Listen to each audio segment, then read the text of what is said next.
I stood in the middle of the grand ballroom, my hands shaking as I held the microphone. It was December 23rd, the night of our annual Christmas gala, and the room was filled with the scent of expensive pine and roasted duck. I had just finished talking about our record-breaking safety ratings and the long-term stability of Frost and Finch, the winter apparel company my grandfather started 70 years ago. I was about to announce the employee holiday bonuses when Silas, the chairman of the board, stepped onto the stage. He didn't wait for me to finish. He reached out and snatched the microphone right out of my hand. The feedback looped through the speakers, a sharp, screeching sound that made everyone wince. Silas didn't apologize. He looked at me with a cold, predatory smile that told me everything was about to change. He didn't care about the hard work I had put in, or the fact that I had saved this company from bankruptcy twice. He only cared about the power he was about to steal from me in front of everyone I led. The room went deathly silent. Hundreds of employees stared up at us, their forks frozen halfway to their mouths. Silas cleared his throat, his voice booming through the speakers. "I have an announcement," he said, looking out at the crowd rather than at me. "The board of directors has spent the last few months reviewing the leadership of this company. We have decided that being cautious is no longer enough. In a world that moves fast, we cannot be led by someone who is afraid to take risks." My heart dropped into my stomach. I felt the blood drain from my face as he continued. "As of 5 minutes ago, the board voted unanimously to remove Alina Frost as CEO. Her vision is outdated, and her methods are slowing us down. She is no longer part of this organization." The hum of whispers started immediately. It was a public execution. He didn't do it in a private office or with a respectful phone call. He chose the one night where I should have been celebrated to tear my life apart. I tried to speak, to defend my record, but Silas leaned into the mic and talked over me. "Security will now escort the former CEO from the premises," he barked. 2 large men in suits appeared from the wings of the stage. They didn't treat me like the woman who had signed their paychecks for years. They treated me like a criminal. One of them grabbed my upper arm, his fingers digging into my skin. I looked toward the other board members, people I had shared holiday dinners with, and they all looked away. They wouldn't even meet my eyes.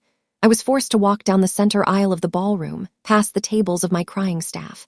I wasn't even allowed to go back to my office to grab my purse or my heavy winter coat. I was pushed through the service entrance and out into the loading dock. The heavy steel door slammed shut behind me, the sound echoing like a gunshot in the freezing night air. I stood on the sidewalk in nothing but my thin evening dress and silk heels. The snow was falling in thick, wet flakes, and the wind bit into my skin like 1,000 needles. I looked like a ghost under the yellow streetlights. This company was my entire life. My grandfather had built it on the principle that a coat should last a lifetime, and I had fought every day to keep that promise. The board called me cautious because I refused to use cheap, recycled plastic fillers instead of high-quality down. They called me slow because I insisted on fair wages for our factory workers. They saw my integrity as a weakness to be exploited. I stood there shivering, feeling the deepest sense of betrayal I had ever known. I had protected them, shielded them from market crashes, and worked 20-hour days to ensure their dividends were paid. In return, they threw me out into a blizzard without a jacket. I finally made it to my car, my teeth chattering so hard they ached. I sat in the driver's seat with the heater on full blast, but I couldn't get warm. The injustice of it all burned hotter than the cold. I wasn't just Alina Frost, the ousted CEO. I was the keeper of a legacy they were about to destroy. But Silas and the others had made one fatal mistake. They thought my caution was born out of fear. They didn't realize that I was cautious because I saw the things they tried to hide. Over the last 6 months, I had noticed strange patterns in our financial audits. I had seen the secret bridge loans Silas was taking from private equity firms to fund his personal lifestyle and the board's massive year-end bonuses. They thought I was a boring traditionalist who didn't understand modern finance. In reality, I was the only one who knew that Frost and Finch was rotting from the inside because of their greed. I drove back to my small apartment, the one I had moved into after pouring most of my salary back into the company's research and development fund. I walked over to my desk and pulled out a dusty black ledger. For months, I had been tracking the company's debt. Silas had been borrowing money at predatory interest rates, thinking the company's growth would cover it. but the growth wasn't coming fast enough. The board had basically mortgaged the entire building, the patents, and the brand name to stay afloat. They were drowning, and they thought firing me would give them someone to blame when the ship finally sank. I looked at the names of the debt holders. They were mostly small, aggressive firms that didn't care about the company's history. They just wanted their money back. I realized that if someone were to buy those debts, they wouldn't just own the money, they would own the power to shut the company down. The next morning, the news hit the headlines. Frost and Finch fires founder's granddaughter for lack of vision, the papers screamed. The PR team Sila's hired was working overtime to make me look like an incompetent leader. They leaked fake stories about my emotional instability and claimed I was the reason the stock had plateaued. I sat on my sofa, reading the comments online. People who didn't know me were calling me a Nepo baby who ruined her family's business. It hurt more than the cold air of the loading dock. I felt like my reputation was being erased. I called my lawyer, Mr. Aris, a man who had worked for my grandfather for 40 years. He was the only person I could trust. I told him I wanted to use my entire inheritance, the money my grandfather had left specifically for a rainy day, to start a new investment firm. I called it Winter's End Holdings. Mr. Aris sounded worried over the phone. Alina, that's almost $20 million. If you lose this, you have nothing left. Are you sure you want to gamble your entire future on a company that just threw you out? I didn't hesitate. They didn't just throw me out, Mr. Aris. They are planning to turn our high-quality coats into fast fashion trash. They are going to fire 200 people who have been with us for decades. I'm not gambling. I'm taking back what belongs to my family. I spent the next 4 days working 18 hours a day. I contacted the 3 main firms that held the Frost and Finch debt. Because the news of my firing had made the market nervous, the debt was being traded at a discount. The lenders were scared the company would collapse without me. I played on that fear. I told them Winter's End was a specialist firm that could handle the risk. By December 28th, I had successfully purchased 40% of the company's outstanding debt. It was a massive move, but I was still invisible. I worked through a series of shell companies to keep my name off the paperwork. I wanted them to feel safe. I wanted them to keep spending money they didn't have. I saw pictures on Instagram of the board members. They were at an elite ski resort, drinking $5,000 bottles of wine. Sila's posted a photo with a caption that said, "Trimming the dead wood feels good. Here to a profitable new year." My blood boiled. They were spending the company's last reserves while the people in the factory were worrying if they would have a job in January. I knew Sila's was planning a massive New Year's Eve party at the headquarters. He wanted to show the world he was in control. Little did he know, he was celebrating on a floor I was currently buying from under him. The stress was starting to take a toll on me. I wasn't eating, and I barely slept. Every time I closed my eyes, I saw Silas's face as he took that microphone. But then I would think about Mia, my assistant, who had 3 kids and depended on her health insurance. I thought about the seamstresses who had worked for my grandfather. I couldn't let them down. I needed more capital to buy the final, largest chunk of the debt, the $30 million note held by a big bank. To get the money, I did something radical. I sold my apartment and my car. I moved my things into a small storage unit and checked into a cheap motel on the edge of town. I was the too cautious CEO, and I had just bet my entire existence on one single move.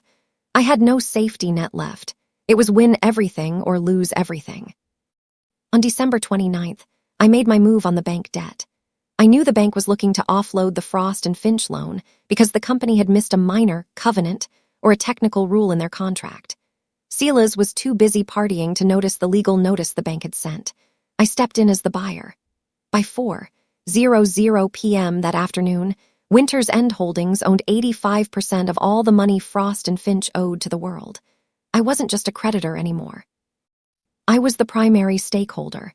If the company missed even one payment, I had the legal right to seize the assets, the brand, and the building. I looked at the motel room's cracked ceiling and felt a strange sense of peace. The trap was set. Now I just had to wait for Sila's to do what he did best, be reckless and arrogant. I stayed in touch with Mia. She was my spy inside the office. She told me that the atmosphere was toxic. "Alina, they are changing the materials," she whispered during a late-night call. "Sila's signed a contract with a low-grade factory in another country. He told the designers that quality doesn't sell, marketing does." Everyone is miserable. They've already drafted the termination letters for the senior staff. They're planning to send them out on January 2nd. I felt a pang of guilt that she was suffering, but I told her to hold on. Don't quit, Mia. Just wait until the New Year's Eve party. Trust me. I knew Silas needed to make a large interest payment on the bank loan by midnight on December 31st to avoid a technical default. He probably thought he could just move money from the payroll account to cover it. He didn't realize the new owner of the debt had changed the terms of the transfer. December 30th was the coldest day of the year. I spent it in the public library, using their free Wi-Fi to finalize the legal documents. I wanted everything to be perfect. There could be no loopholes. Silas was a snake, and he would try to wiggle out of any trap. I had my lawyers draft a notice of acceleration. This is a legal document that says if you miss a payment, the entire debt, all $50 million of it, becomes due immediately. It was a predatory move, the kind of thing Silas would do. It felt strange to use his own tactics against him, but I knew it was the only way to save the company's soul.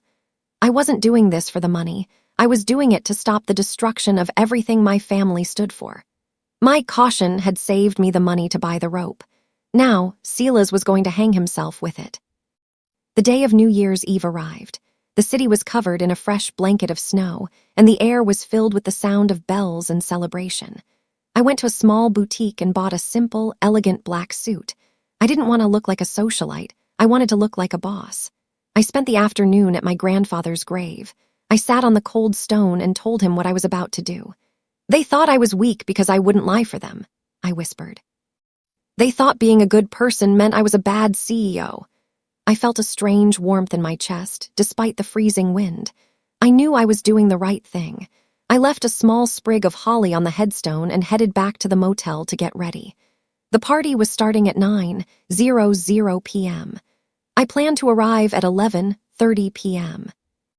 I took a taxi to the Frost and Finch headquarters.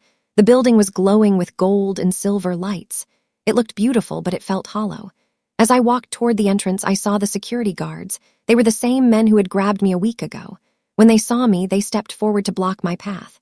"You're not on the list, Miss Frost," one of them said, his voice a bit softer than before. He looked uncomfortable. "I'm not here for the party," I said, holding up a manila envelope. "I'm here to deliver a legal notice to the chairman. You can either let me in, or I can have the sheriff's department come here and serve it in front of the press. Your choice." They looked at each other, confused. They hadn't been told how to handle a woman who showed no fear. After a moment, they stepped aside. The lobby was filled with the sound of a jazz band and the clinking of glasses. Everyone was dressed in sequins and tuxedos. I walked through the crowd, feeling like a shadow in my black suit. I saw former colleagues who had laughed when I was fired. They saw me and immediately stopped talking, nudging each other. I didn't stop to chat. I headed straight for the VIP lounge on the mezzanine level. There, Silas was holding court with the other board members. They were smoking cigars and laughing, probably celebrating the savings they were making by cutting the staff's health insurance. Silas saw me and stood up, his face turning a deep shade of red. "How dare you show up here?" he hissed. "I gave orders to keep you out. You're pathetic, Alina. Are you here to beg for your job back?" I didn't flinch. I walked right up to his table and set the manila envelope down in the center, right on top of his expensive cigar box. "I'm not here to beg, Silas. I'm here to give you a courtesy. You have exactly 20 minutes until midnight. At midnight, your quarterly interest payment is due to the primary debt holder." Silas laughed, a loud, barking sound that drew the attention of the people nearby. "So what? We have the cash. I'm moving it tonight." "The bank doesn't care if it's a few hours late on a holiday." I shook my head slowly. "The bank doesn't own your debt anymore, Silas. Winter's End Holdings bought it. And as the new owner, I've decided not to grant any extensions. If that money isn't in our account by the first stroke of midnight, you are in default. And since you've violated the debt-to-equity ratio by signing those new factory contracts, the entire $50 million is due immediately." Silas's smile faded, replaced by a look of genuine confusion. "Winter's End? Who the hell are they? Some vulture fund? I'll just call them and negotiate. Money talks, Alina, something you never understood." I leaned in close, so only he and the board could hear me. "Money does talk, Silas, and right now it's telling you to get out of my chair. I am Winter's End. I bought your debt with the money I saved while you were busy spending the company's future on champagne and ski trips. I am the too cautious woman who just bought your life." The color drained from his face so fast I thought he might faint. The other board members started whispering frantically, pulling out their phones. They had spent the last week thinking they were the kings of the world. Now, they were realizing they were just tenants in a building I owned. "You're lying," Silas stammered, his voice shaking. "You don't have that kind of money, you're just a girl who got lucky with her grandfather's name." I opened the envelope and pulled out the certified transfer papers. I laid them out one by one: the purchase of the bank note, the acquisition of the secondary loans, the proof of funds. Each paper was a nail in his coffin. "I sold everything I had to make this happen," I said. "I lived in a motel for the last week while you stayed at 5-star resorts. You thought I was weak because I played by the rules, but the rules are what I'm using to destroy you." One of the board members, a woman named Beverly who had been my biggest critic, looked like she was going to be sick. "Silas, did you check the payment terms? Is she right?" Silas didn't answer. He was staring at the clock on the wall. It was 11:50 p.m. "We can pay it," Silas shouted, suddenly becoming frantic. He grabbed his laptop and tried to log into the corporate banking portal. His hands were shaking so much he kept mistyping the password.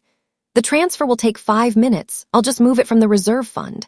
I watched him, my arms crossed. I knew what he was going to find. "The reserve fund is empty, Silas. You spent it on the New Vision marketing campaign and this party. You only have $200,000 in the liquid account. You need $1.5 million for the interest payment."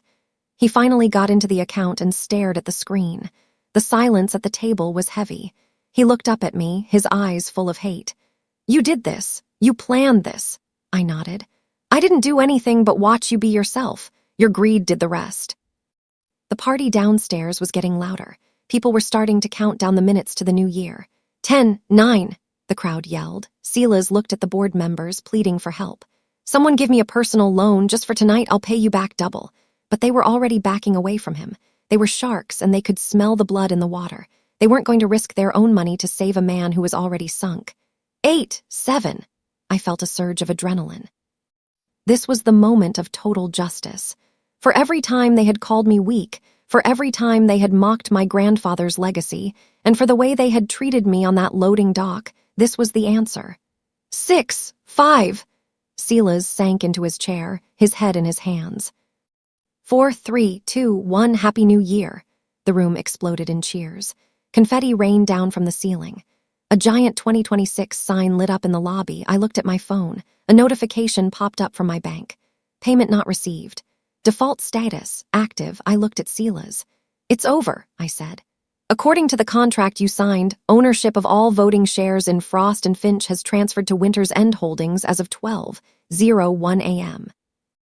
I am now the sole owner of this company. You are no longer the chairman. In fact, you don't even have a job here." Silas looked up, his eyes red. "You can't do this. I'll sue you. I'll tie this up in court for years." I smiled. "With what money? The company accounts are frozen. Your personal assets are tied to the company's performance. You're broke, Silas." I didn't wait for him to respond. I walked to the edge of the mezzanine and signaled to the band to stop. The music died down and the crowd looked up. I took the microphone from the stand near the railing. "Attention, everyone," I shouted. My voice was steady and strong. "I have a New Year's announcement. As of 1 minute ago, the board of directors has been dissolved. I have returned as the owner and CEO of Frost and Finch." A collective gasp went through the room. I saw Mia in the crowd, her eyes wide with joy. "The plans to move our factories have been canceled," I continued. "The lifetime warmth guarantee is being reinstated immediately. And since the board won't be taking their $10 million in bonuses this year, that money will be added to the employee pension fund starting tomorrow." The cheer that went up was louder than the New Year's countdown. I turned back to Silas and the board. They were sitting there like statues. I signaled to the same security guards from earlier. "Gentlemen," I said, "please escort these people out. And this time, make sure they don't even get to take their cigars. They were bought with company money and they no longer belong to them." The guards didn't hesitate. They saw which way the wind was blowing. They grabbed Silas by the arms. He tried to struggle, but it was useless. He was dragged out past the very employees he had planned to fire. People were booing him, throwing their napkins at him as he was hauled away. He looked small, weak, and pathetic. He was no longer the big risk-taker. He was just a man who had lost everything because he didn't understand the value of a good coat or a good person.